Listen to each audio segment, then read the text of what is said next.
Welcome to Living Room Talks with Sarah Jane.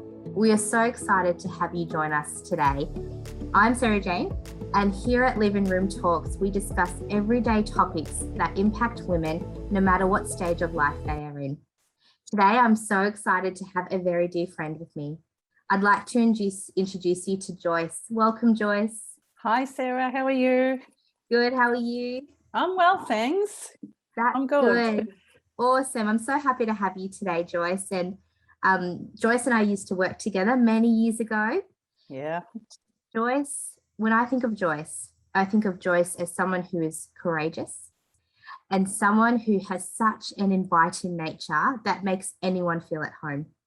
And so that's one of the things I love about Joyce is that no matter how much time is in between our catch-ups, whenever we do catch up, it always feels like we've been talking every day. It feels natural, and I love that.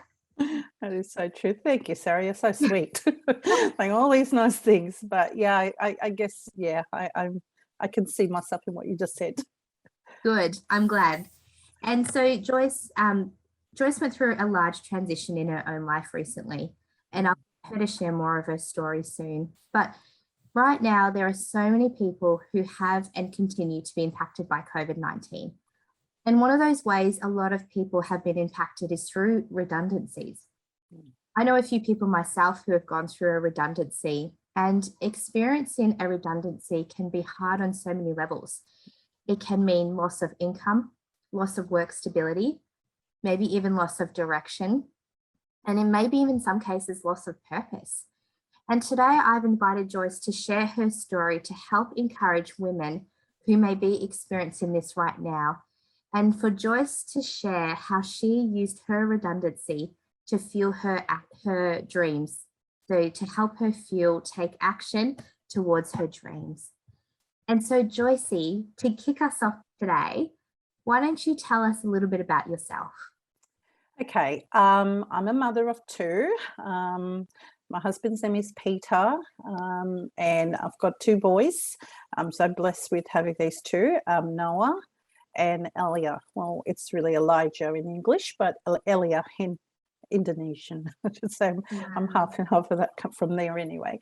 But yeah, so we're a small knit family, but I do have, come from a big background of family where I have siblings in total. All of us, there's 5 siblings. So there's 2 brothers and 3 sisters, including myself. There's 6 of us really.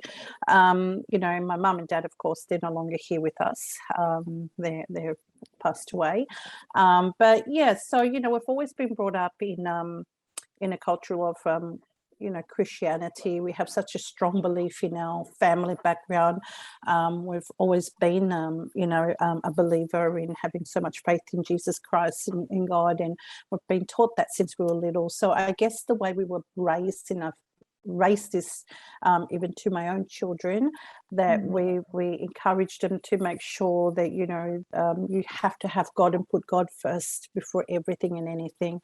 So I guess the strength when I go through lots of the downs, that's where my strength comes in with God, how he puts me back to being solo at times, and having the faith and the belief, and just having God all the time and interact with him all the time. And I don't mean it's like just going to church on Sunday. It's every day. I wake up for things in the morning, and I thank God that I'm awake. God just comes to my head straight away when I wake up in the morning, whether it's for 2 seconds, 3 seconds, 5 minutes, whatever time that you have. That's the first thing I always have. And I try to pass this on to my children. My husband does it, but my children, yeah. So the boys, they're quite a lot older now. They're not little anymore. So I have a 22-year-old, Noah, and then Elia, which is 29-year-old son. So yeah, they're still at home with me. They're not married yet. Can't wait until they get to that stage. But they're always happy. I'm always happy to have them at home. Yeah. Awesome. Thanks for sharing, Joycey. I love hearing people's stories and their families and where they've come from. And so we were talking about how COVID's impacted so many people. Yeah, and one of those ways is redundancies. And I feel like there are different feelings that are associated when you experience redundancies, and it really is a huge transition. And so, Joycey, I know that earlier this year you actually experienced a redundancy yourself. Absolutely. Can you explain or just tell us your story? Okay. Well, I've worked for this company for just over 20 years. I've always had a career path where I've stayed in a job for 10 years and then, 20 years, this is the longest. So it's always been a long period of time. It's never been a short period of time. This is something that 20 years of my life into this company was more than just a job to me. It was it was my home, my family, not just my family at home, but the people that I work with, the great bunch of people that I work with. Oh my God, I miss them so much, and every day, you see them, whether, this is when we were at work before the COVID started, we were just like a family. And then when COVID hit, we weren't able to come in and see each other. That was quite hard, but we managed, with this technology that we have, it's great things. So we used to be able to have these, technological teams where we can, see each other, and it's almost like Zoom, but it was, for the corporate business world, that it was really great still, because you feel like that you're still connecting and still able to see people. But then when the COVID, went for long, it was really hard. It wasn't the same like seeing a person in flesh. I guess when I think about that, for 12 months, when I was 2021, was it happened 2021, can't even remember now, 2021. That's when I 12 months working from home, not seeing people, we couldn't go back to work. That was really hard, not seeing your friends, and with all the lockdowns that happening, but you just got to push yourself and get through it, and it was all okay for a while. I did a great job. I think, I put so many efforts of times, and I think if I go back, when you're working at home, you don't realize this, but I think we put more hours at home when you do at work. So your hours tend to be extended to 2 to 3 hours, because it's cutting cost off your timing from traveling. So you have no excuse not being able to do more at home. But I find that more was not enough at the time when you're working for that company I was working for. I felt like that my job just never ended. It just kept going. But you know what? I love it. If you love what you do with your work, you forget about these things. You forget that you're isolated. You forget, because you just put yourself into this work, and you forget. I didn't mind it. I loved it. So anyway, to cut the story short, I didn't expect this was to happen for me, to be made redundant. We knew that the company were going to do some restructure changes. I didn't think for the part of my roles, what I was doing was going to be impacted. I thought my role was quite important at the time, because, it just was at the time. So I didn't expect anything, that I was going to be made redundant. But anyway, going back to this, on that Friday night before the end of the day, we knew lots of things was going to happen the week before that, and I just went and did my own thing, preparing myself for the weekend. And I had, one of my manager telling me, hey, you guys are doing great work, and she was off going on holiday, and I thought, oh great, finish for the week. Couldn't wait until Monday, and I was preparing everything on a Monday to come into work again. Anyway, that was it for the rest of the week. I was looking forward to the weekend. Monday came in, I had everything ready, had a few meetings to attend to. Everything seems to be normal. We chat and said hi to all, your colleagues and your friends. Nobody expected this to happen. Neither did I. So my life was perfect, was great. You hear this. It's not, when I say great, I don't mean I'm looking at myself like thinking that I'm so blessed and lucky that I have a job. I hear so many people have lost their job when the impact of the COVID, and my heart, I just feel for so many people out there. I just didn't know how can we help so many. There was just the impact of this COVID was just crazy. It was not just Australia, but it was the world. I have relatives overseas in a third world country. You know, they don't even get what we get in Australia, you know, assistance from the government. They get nothing.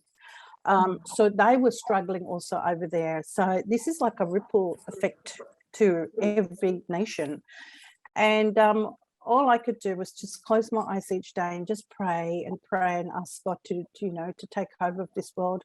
I don't know what God's plan is. I do question him a lot too, but you know, I seem to think how lucky I am, and I thank God for the blessing that I still got a job. My husband's still able to work. My son is working. My youngest boy is at school, still studying at uni, sorry. So he didn't have a job at the time.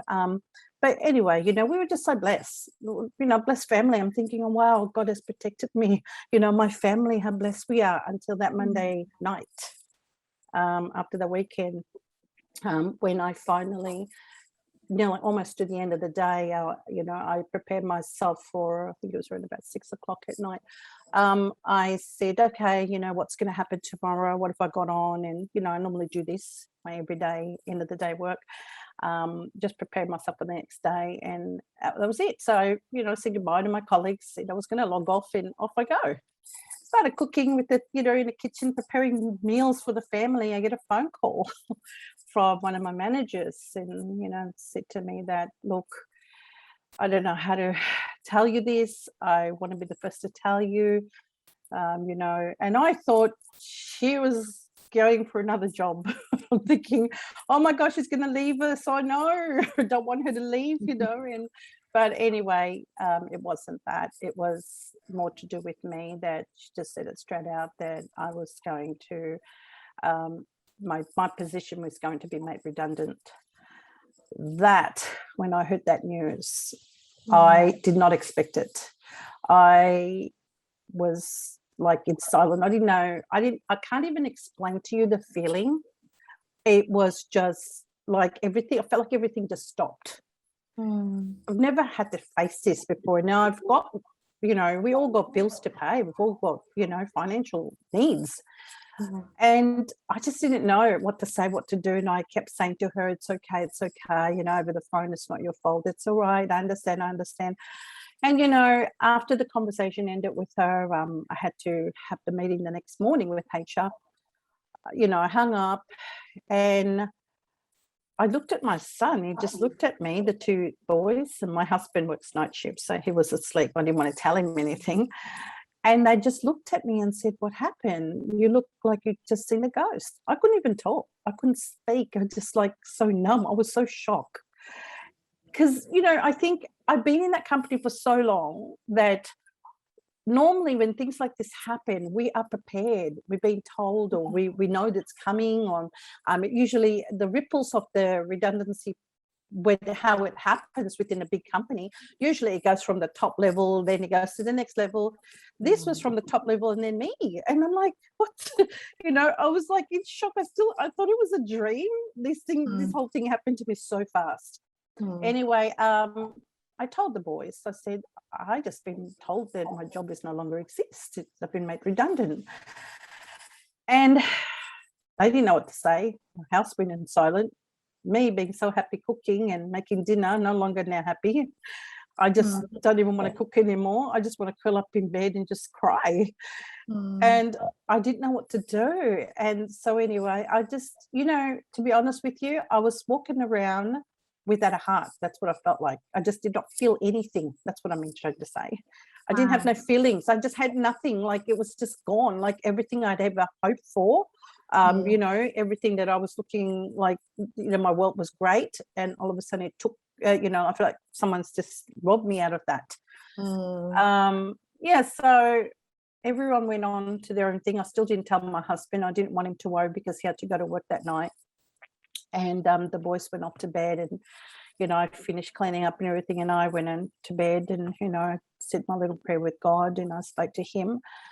And I didn't understand why this happened. And I thought, I'm going to be okay. I'm going to be fine. I said that to myself. Yeah, you're going to be fine. Don't worry, your mortgage is going to be fine. You're not going to be living out in the street, because that's the first thing I thought. Because hearing what was happening out there in the news, that was so scary. I just didn't know, the hardest thing I think in human, in all of us, is that the unknown is what gives us that fear, because we don't know the future. We can't see the future. So I was the one person in my family since I've been, I think, 15 years of age, I've always worked. Even after I had my firstborn, 3 months back to work. Second child, same, back to work. So work was my life. And I was very blessed because I had my family and, mum and all that, mother-in-law, beautiful, family I had. They were able to look after the kids. So I was able to just go back without a worry. Seeing myself as a working mum, always been like a provider. I mean, my husband is provider, but I've always had that title, sort of like I'm a provider, and I'm also independent type of person, that I don't need anyone to help me with anything. I'm a giver. I like to give. I think for me, it's such a better gift for me than anything else, if that makes sense. But anyway, I didn't know what to do. Went back to bed, that night. Oh my gosh. If anyone was to tell me, I used to hear it from, had family who's gone through so much with their life, and anxiety, the word was the anxiety, like, oh, you'll be all right, then depressed. What's the other word? Just mentally, like, depressing. What's another word for it? Everything you could ever think of. It was like this big ball of numbness. And you can put fear in there, you can put loneliness in there, you can put whatever. It's just one big ball was right in my gut. Wow. And I shriveled in that bed. No husband, he was in bed, he was at work.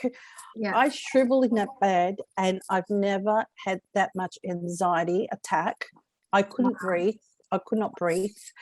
I just didn't know what to do. My tears, like, it couldn't even come out. Like, I wanted to scream and cry, and it couldn't come out. And I just wanted to I don't want to say that word, because that's not really what I wanted to do. Not that I wanted to leave the world, I don't. I just felt like it was like, it's just, I felt like I was sinking into this dark place. And I felt like I was sinking, and I couldn't breathe, and I was gasping for air, believe it or not. And I had this massive, it's not even a headache, even people say migraine. Migraine, I don't think it's even the word. My head hurt so much from just the worry, the anxiety, the thoughts that come into me. It was horrible. And I don't wish it upon anybody to go through that, because it's not the end of the world, really. Back then I thought it was. I didn't know how to pick myself up. So I had to face everyone the next day with, people already starting to know. And then, I think being made redundant from work when you've been in a company for so long, it sort of degrades you a little bit sometimes. And you start thinking, have I been doing a great job? Am I really that bad?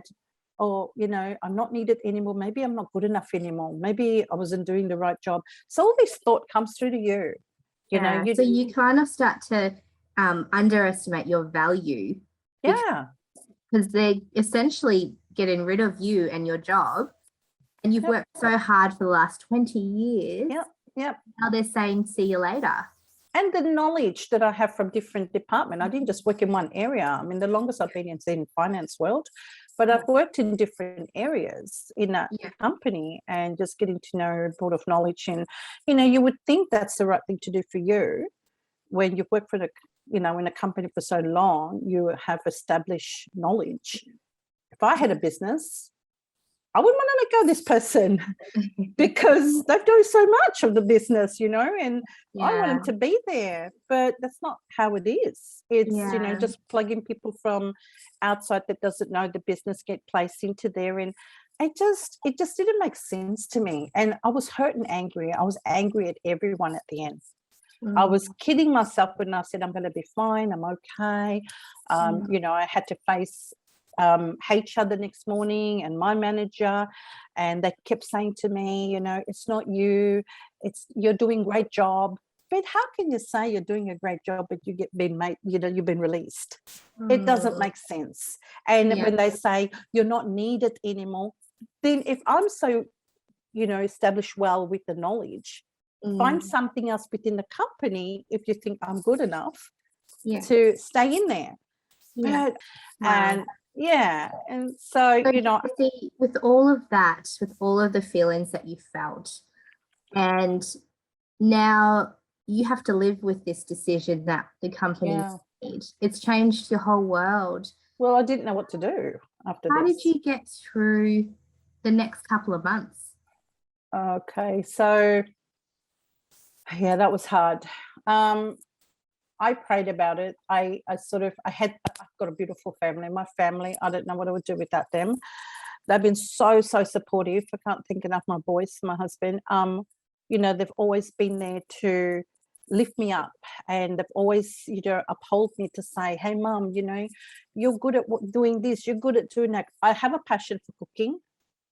Everyone kept saying to me, you should open up a restaurant. No, don't think so. It's COVID time. We can't do this anymore. That's at the door. So, you know, you have to start thinking different ways of supporting. And I no longer now wish to be in the world where I was before 20 years ago, into that corporate world.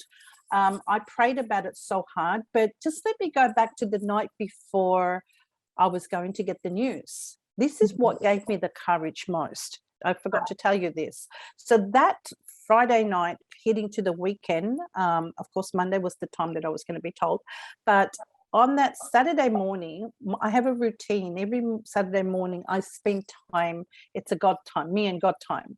So I have 1 hour or 2 hours. I read the Bible and I listen to, some of the sermons, just me and God, for that whole hour. And I was reading I normally read Bible through, whatever chapter or verse that I was in. And I was reading that and I was continuing reading this Bible. And a thought came into my head and it just hit me so hard. Isaiah 41 verse 10, and had it right there, and it keeps appearing. And every time I want to reading my Bible, go, no, I'm not going to look at this. I'm going to continue reading because I was so excited reading this chapter. And, as I was reading and reading, I didn't even know what I was reading anymore because that thought in my head, Isaiah 41 verse 10, it kept appearing. It kept saying it to me in my head, and I'm repeating this again. And even when I was reading the passage in the Bible, I said it again, Isaiah 41 verse 10. I thought, oh my gosh, what is this? So I had to look at it. And so when I looked at it, it says, so do not fear, for I am your God. And he said, do not be dismayed, for I am your God. I will strengthen you and I will lift you up. I will uphold you and lift you up. I will never forsake you. I will never leave you. And I'm thinking, what? Why me? Is this, maybe God's talking to me to pass it to somebody else? Because my work was fantastic. It was great. I had a job, kids are working, everyone's doing fine. So now it's got to be maybe a friend is going to need it. So maybe that's what it was for. So I held on to it, not knowing that Monday night I was going to be told. That night when I said to you, went to bed, I was feeling really, really in a dark place. Anxiety kicked in. That verse came back into my head, Isaiah 41 verse 10. That then gave me, I realized then, oh my gosh, God was talking to me. He was preparing me for this. So, he knew he had his plan for me. I couldn't see it. And this is the hardest thing, like I said to you earlier on. What we can't see in front is we don't know, we can't see. We can't accept it when things happen to you there and there. So when I was delivered with the news, me being redundant, I couldn't accept it because I don't know what's going to happen. I even forgotten about that verse. But the verse came back to me. So, so I hung on to that verse.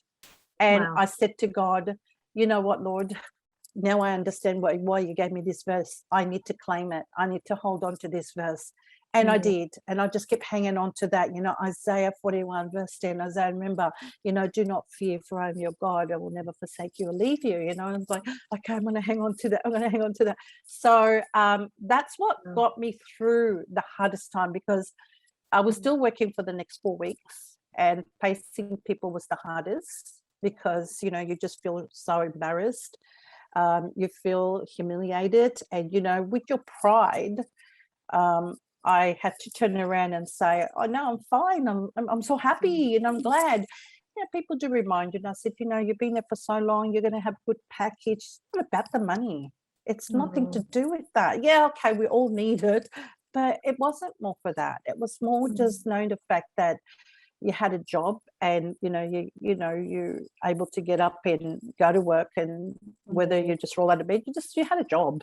So I had to change, and that's what really strengthened me from my the verse that God gave me.